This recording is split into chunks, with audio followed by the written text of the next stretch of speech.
Ok, du coup, t'oublies pas, le mot partenaire, ça vient du XIIIe siècle. Ok, mais pour dire quoi du coup? Eh bien, partenaire, ça signifie lié par un héritage. C'est quand même fort en signification, tu vois. On a beaucoup de partenaires qui nous aident. On a du Transpalux, du Panavision. Ça nous aide vachement au quotidien, en fait. D'accord, du coup, il faut que j'essaye d'orienter mes questions dans ce sens? C'est exactement ça. Allez vite, faut aller se mettre en place.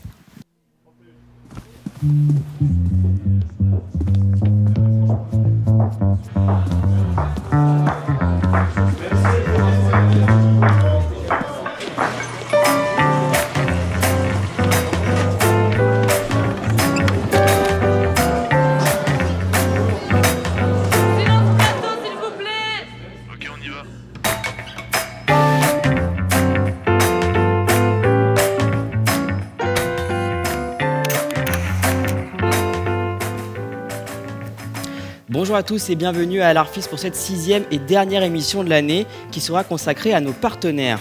Le mot partenaire est fort en signification et nous a emmenés à nous demander en quoi les partenaires sont-ils indispensables au bon fonctionnement de l'école.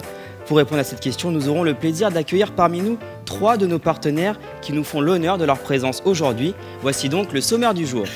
Nous accueillerons tout d'abord Jérôme Fonlupt, responsable de l'équipe pédagogique de l'école Myriade, mais aussi acteur, comédien et metteur en scène. Nous accueillerons ensuite Guillaume Augier, ancien étudiant à l'Arfis et maintenant collaborateur de Transpalux, une entreprise prestataire de services pour la lumière et la machinerie. Il sera accompagné de Paul-Jean Tavernier, directeur de Panavision, une entreprise américaine spécialisée dans la conception et la fabrication de caméras et d'objectifs, principalement utilisés dans le milieu cinématographique. En fin d'émission, Jérôme Gay, directeur de l'école, nous rejoindra pour clôturer cette émission et partager un moment avec nos partenaires de chez Transpalux et Panavision. Nous vous prévenons que vous pouvez nous suivre en direct sur les réseaux sociaux et réagir en direct. Vous pouvez donc poser vos questions, n'hésitez pas puisqu'à la fin de l'émission, une question sera retenue et posée à nos invités. Mais en attendant, on accueille notre premier invité, Jérôme Fonlupt.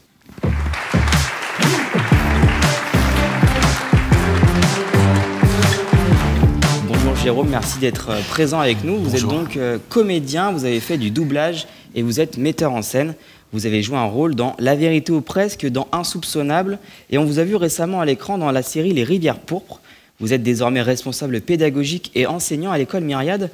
Beaucoup de choses donc à votre actif, mais pour notre public, pourriez-vous nous décrire un petit peu votre rôle à l'école Myriade et qu'est-ce qu'est l'école Myriade ? Myriade, ça a été créé en 1998 par Georges Montillet, un acteur, comédien, ancien de la Comédie Française. L'école, elle a été créée en parallèle à l'installation de l'ENSAT et le but, c'était que Georges prépare les élèves à rentrer à l'ENSAT. En fait, il était très proche des directeurs de l'école et c'est comme ça qu'est née l'histoire de Myriade. Et moi, j'ai la chance aujourd'hui d'y travailler depuis maintenant presque 15 ans.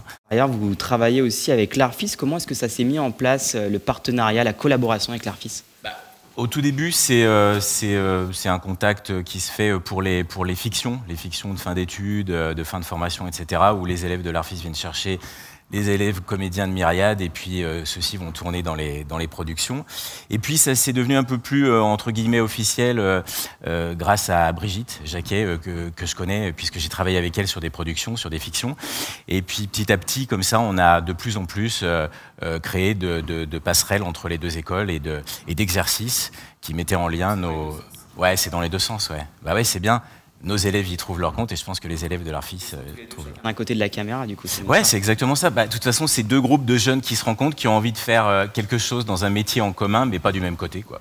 Et que signifie pour vous ce mot partenaire qu'on évoque aujourd'hui ? Ah, c'est fort quand même comme mot. C'est ce que vous disiez en préambule. Ouais, c'est un mot qui est très fort parce qu'un partenaire, des partenaires, c'est des groupes qui se serrent les coudes, quoi, qui se soutiennent, qui s'entraident. Ouais, c'est plus qu'une collaboration. Ouais. Ouais. Alors pour être encore plus concret sur le partenariat, je vous propose très rapidement de regarder un petit reportage sur l'expérience de vos élèves à l'Arfis et puis on en parle ensemble après. Ok.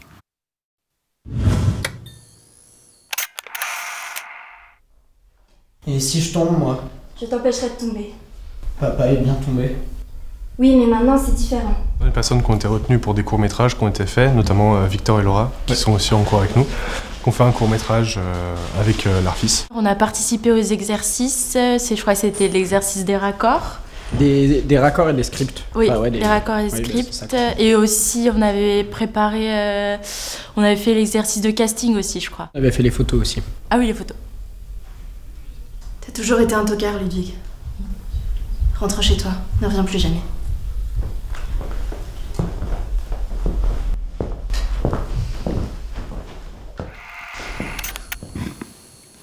Alors, est-ce que vous pouvez nous commenter un petit peu ce qu'on vient de voir? Qu'est-ce que c'était?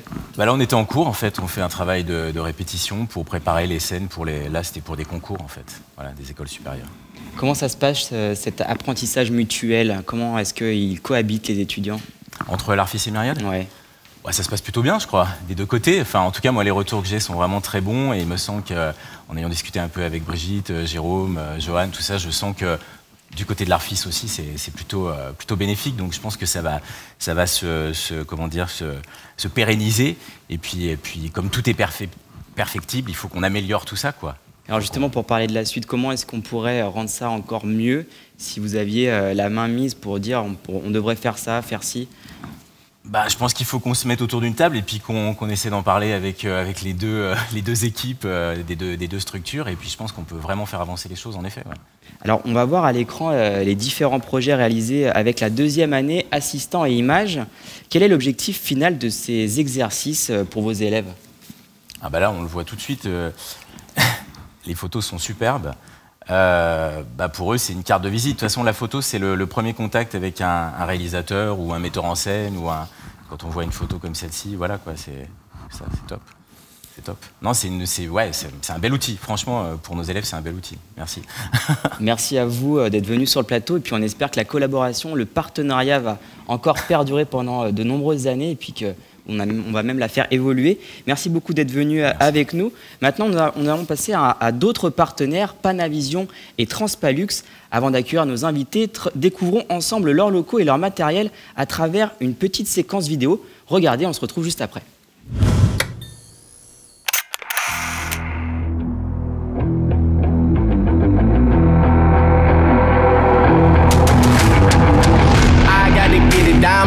Snap any minute casually when it stop tripping on me, stop dissing on me. Yeah, I got a dream, can't take it from me. My fire's burning, now I'm always learning. Tell me where to go, man, I'm on a journey. Yeah, I can't explain it, I get excited. Keep it 300, King Leonidas. Strap in, cause it's gonna be a long ride. Working on me every single day and night. There comes a time when your worlds will collide. If it's holding you back, push it right to the side.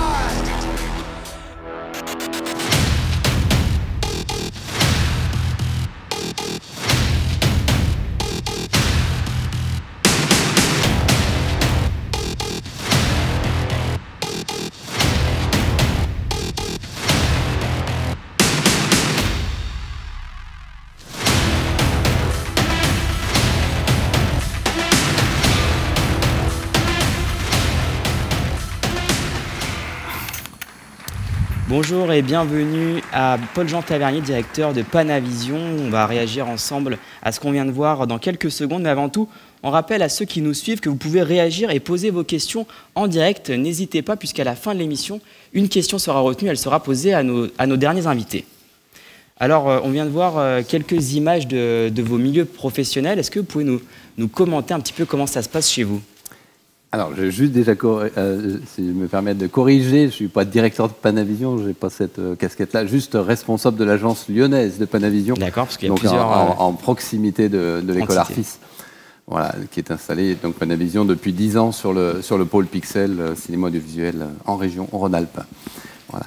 La société Panavision est américaine, avec des antennes en France et 67 de par le monde. Et là, moi, je suis que sur la partie lyonnaise.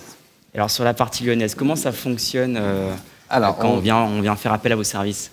On est ce qu'on appelle les industries techniques du cinéma.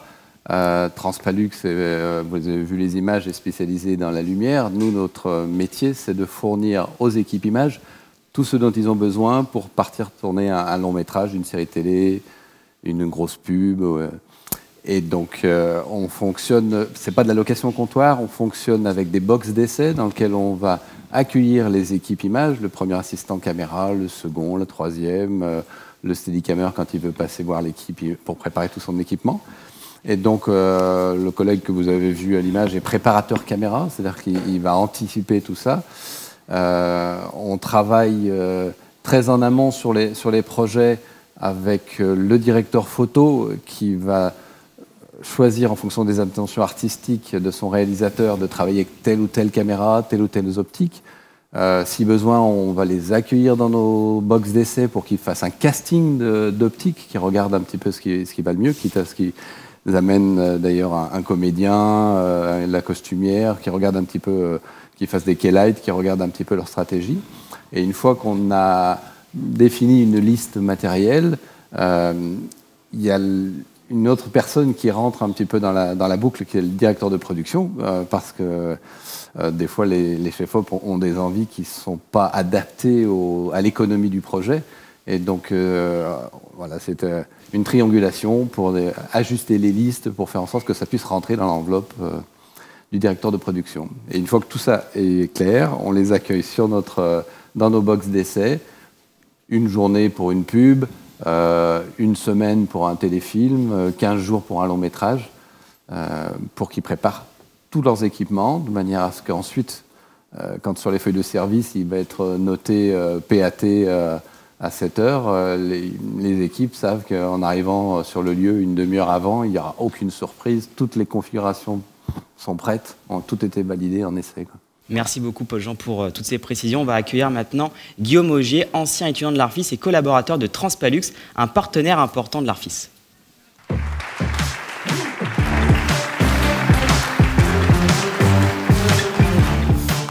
Bonjour Guillaume. Salut Paul-Jean. Bonjour, merci d'être présent sur le plateau. Alors, est-ce que vous pouvez nous présenter à votre tour Transpalux? Qu'est-ce que vous proposez? Alors, Transpalux, c'est une entreprise historique de location d'éclairage dans le cinéma qui existe depuis un peu plus d'une cinquantaine d'années, qui du coup a diverses agences, donc du coup sur Paris, sur Lyon, voilà. Donc moi, du coup, je représente la branche lyonnaise de la société Transpalux, qui est donc plus spécialisée dans la lumière. Alors, si on veut être un peu plus précis, avant, vous étiez étudiant à l'Arfis, vous êtes allé faire un stage chez Transpalux, et maintenant, vous êtes... Eh bien oui, Transpalux, ça a même été mon tout premier stage, parce que je n'avais pas eu de stage de troisième, donc gros stress le premier jour, et puis finalement, ça a été le bon stage, puisque du coup, moi aussi, mon partenariat personnel avec Transpalux a porté ses fruits. Ouais. Avec du recul, pour vous, quel est l'intérêt d'une école d'avoir un partenariat avec des prestataires techniques comme les vôtres?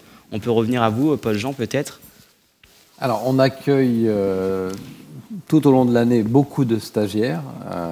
Ça leur permet de voir le matériel qu'ils n'ont pas forcément à l'école et surtout de rencontrer des équipes qui viennent chez nous en essai, comme je l'expliquais tout à l'heure, des fois pendant une semaine. Par exemple, France Télévisions, avant de partir sur une série télé, ils sont là une semaine et pour un stagiaire, ça permet de voir comment ils organisent leur semaine d'essai.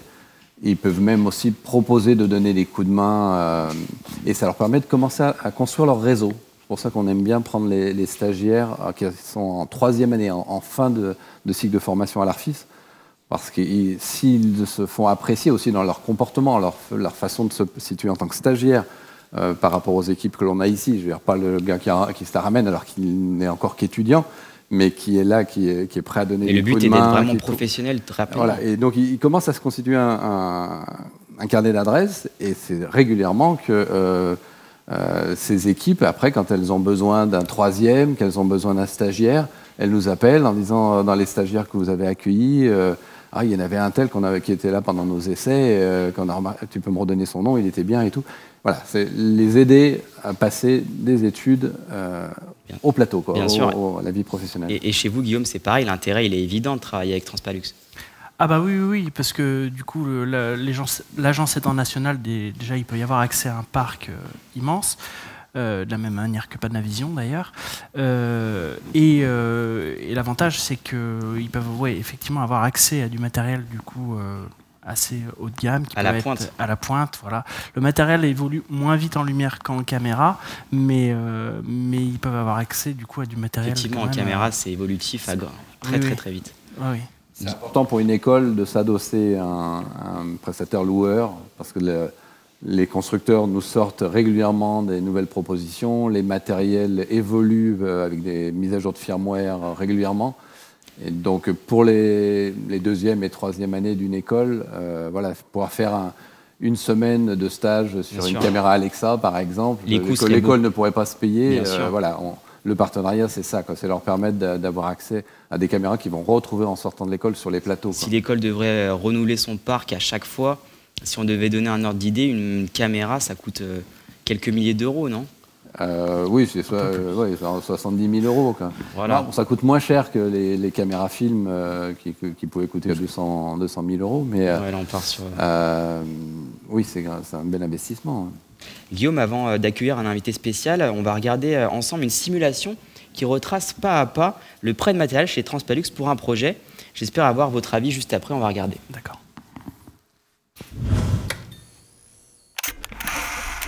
C'est un projecteur qu'on peut aussi faire marcher sur batterie, hein, à la fois sur secteur 220 et sur batterie. Sur la roue des couleurs, on va pouvoir choisir la couleur correspondante, hein, celle que tu veux utiliser. Et ici, la saturée ou la désaturée. D'accord. Et toujours pareil, avec ce bouton-là, l'intensité lumineuse. Là, on travaille sur 16 zones, avec des enchaînements de couleurs sur 16 zones, avec des petits fondus, des déplacements. Voilà. Tu peux agir après, ici, sur éventuellement la vitesse de défilement. Tu vois. Les temps de montée pour les changements de couleur. Voilà. Tout peut être remodifié. Et tu peux aussi éteindre à distance. Ça t'irait? Ouais, carrément. Ok. Je t'en mets 10? 15. 15? Ouais. Super. Je suis ravie de vous rencontrer parce que j'aime bien rencontrer les équipes de tournage. Donc j'ai votre liste que vous m'avez transmise par mail. Donc je vais vous établir un devis. Transpalux accompagne tout autant les clips que les courts-métrages. Je suis consciente que c'est une économie assez sensible. On essaye d'accompagner et de dynamiser la création des clips à Lyon. On accorde aux clips donc 50% de remise. Je vais vous établir ce devis, puis ensuite on reste en contact pour savoir si le devis vous convient et rentre dans votre budget. D'accord, bah, merci beaucoup. Mais pas de quoi.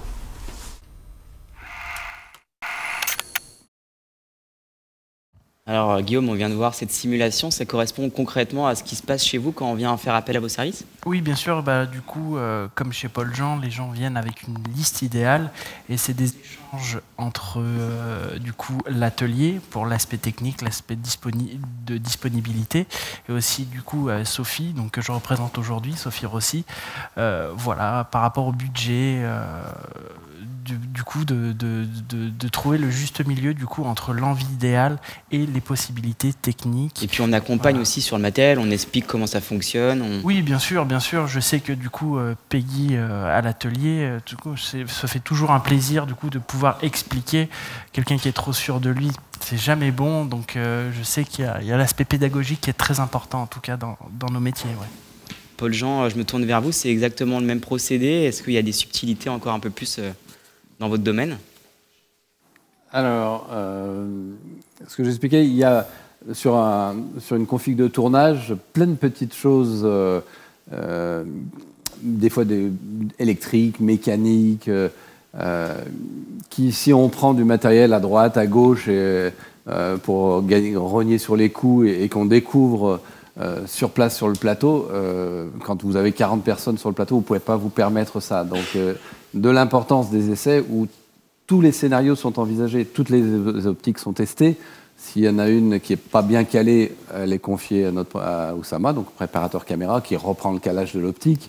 Si on regarde en fonction des focales, si les medbox, s'il n'y a pas de problème de vignettage, tous les câbles électriques sont testés avec un spare. On essaie de prévenir, attention à la casse aussi.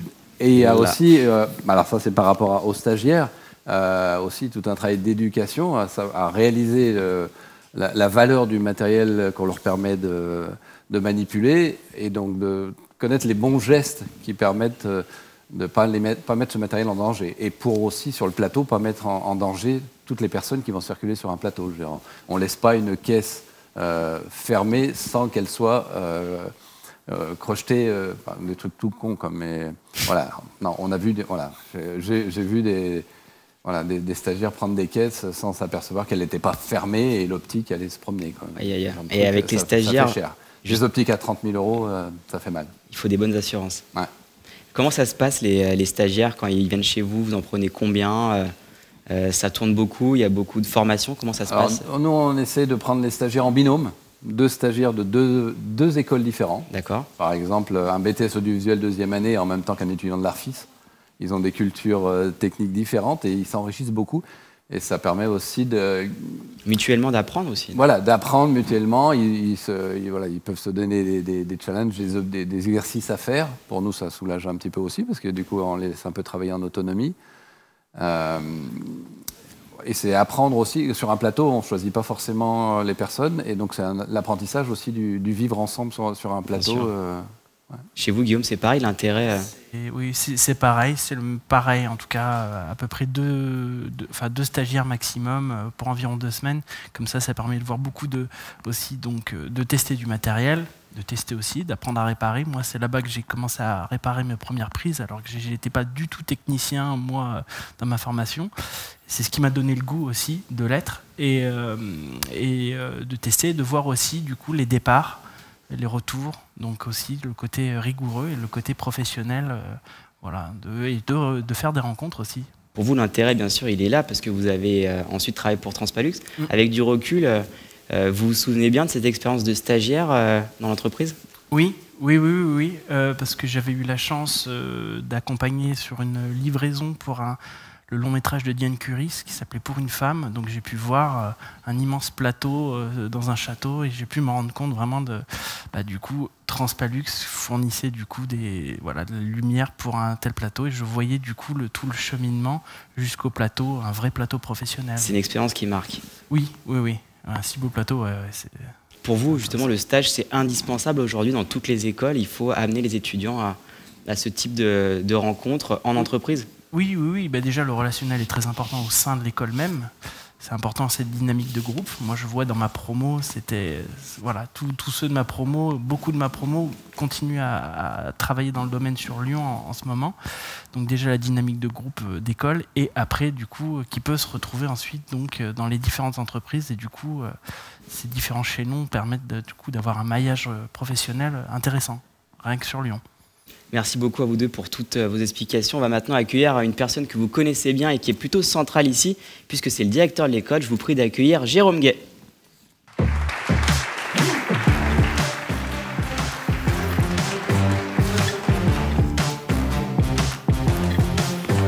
Jérôme, bonjour et bienvenue chez vous à l'école. Merci. Ça fait maintenant 16 ans que vous êtes le directeur, mais il me semble que c'est la dernière année, c'est bien ça? Vous retirez cette année? Alors, pour être précis, oui, 16 ans comme directeur, mais il faut rajouter 10 ans avant pendant lequel j'étais responsable pédagogique. Donc oui, ça doit faire pas loin de 26, ce qui à mon avis est suffisant. Alors, ils se sont lassés au début, voilà, ça les a fait rire, maintenant ils en ont marre. Ils vous connaissent plutôt bien.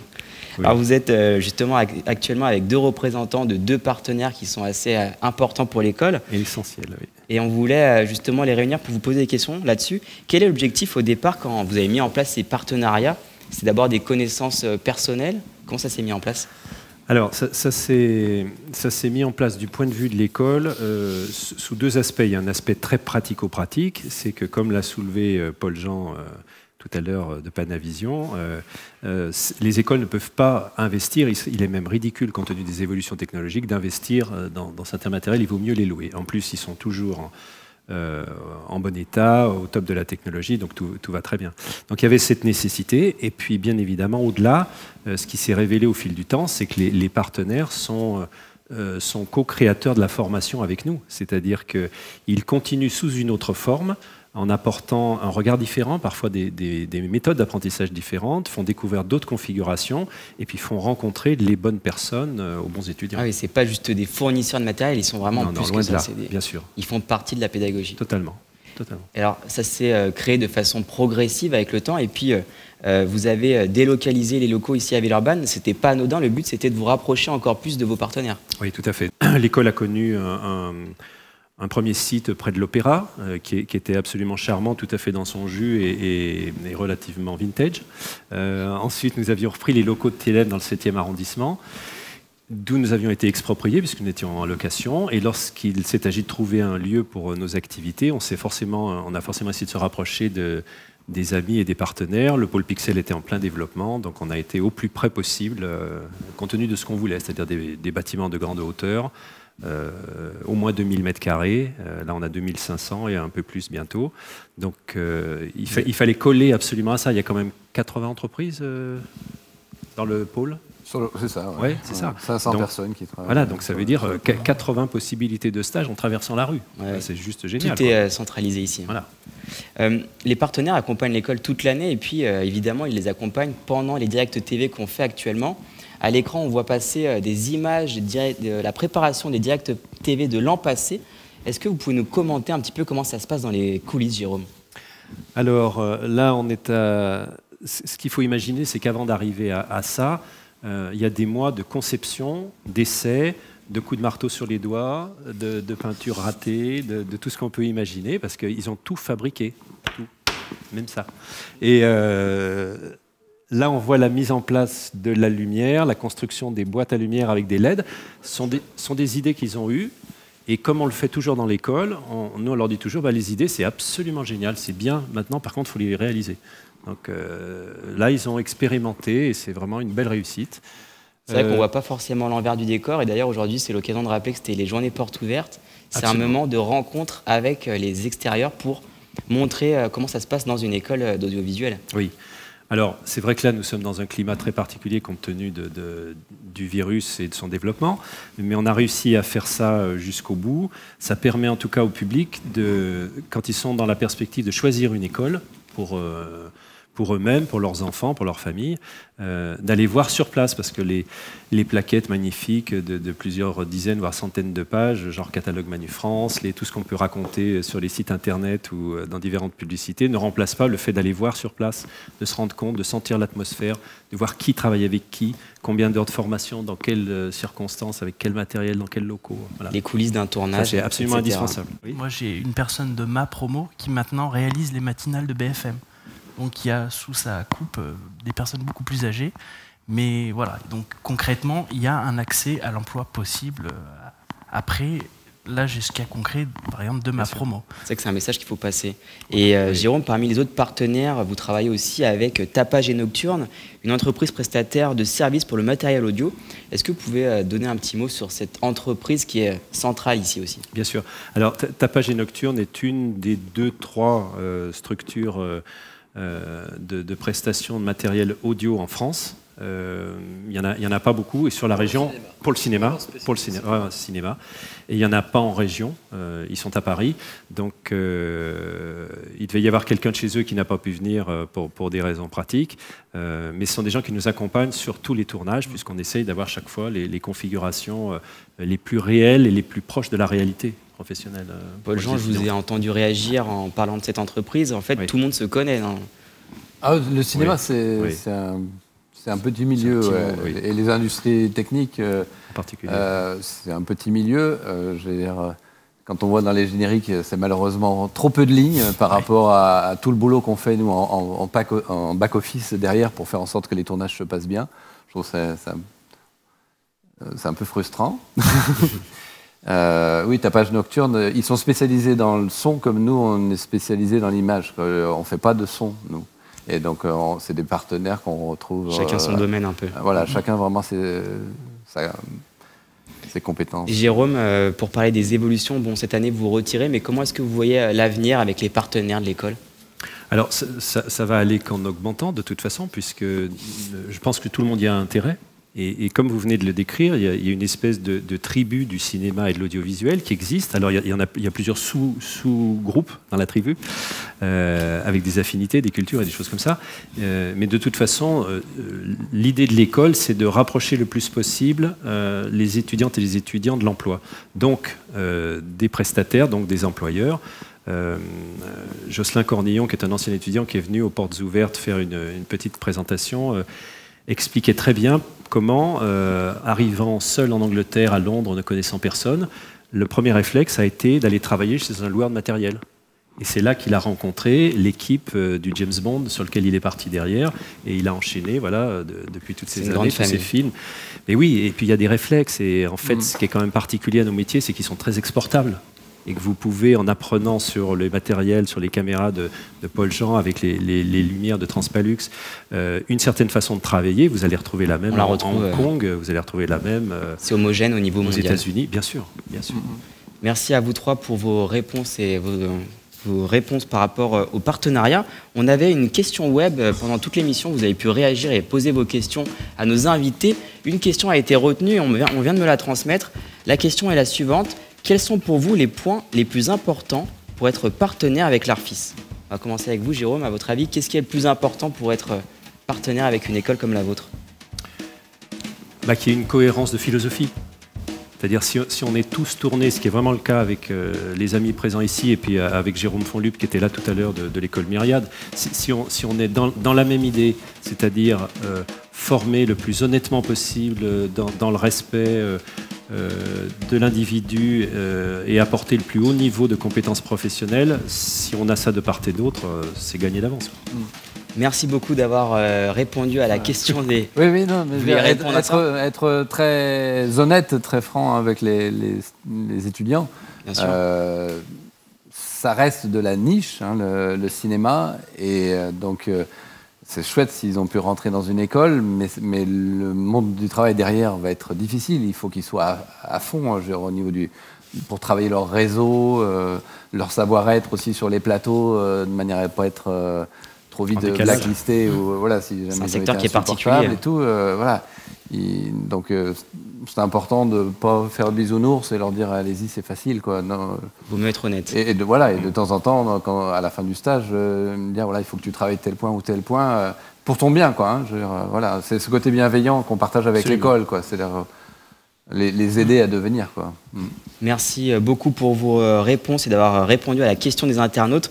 C'est la dernière des émissions de l'édition 2020. Je vais maintenant demander à tous les invités et les étudiants de nous rejoindre sur le plateau. Cette dernière mission est sur le point de se terminer et comme vous avez pu le comprendre, tout ceci a été possible grâce à nos partenaires qui nous ont soutenus durant ces 3 jours. Nous remercions celles et ceux qui ont été et qui sont présents aujourd'hui. Ainsi, nous sommes extrêmement reconnaissants envers Jérôme Fonlup et à l'école Myriade, à Guillaume Augier et Transpalux.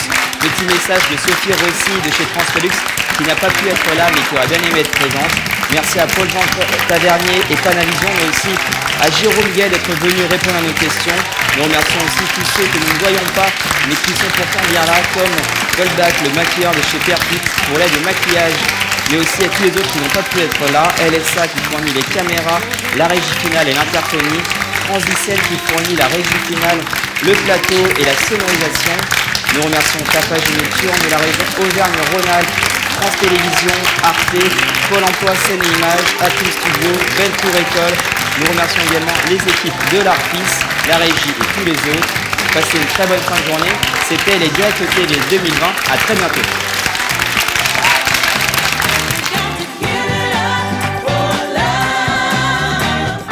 It's the only hope that we have between you and me. Love is the key. So we should open our hands and give it up for free.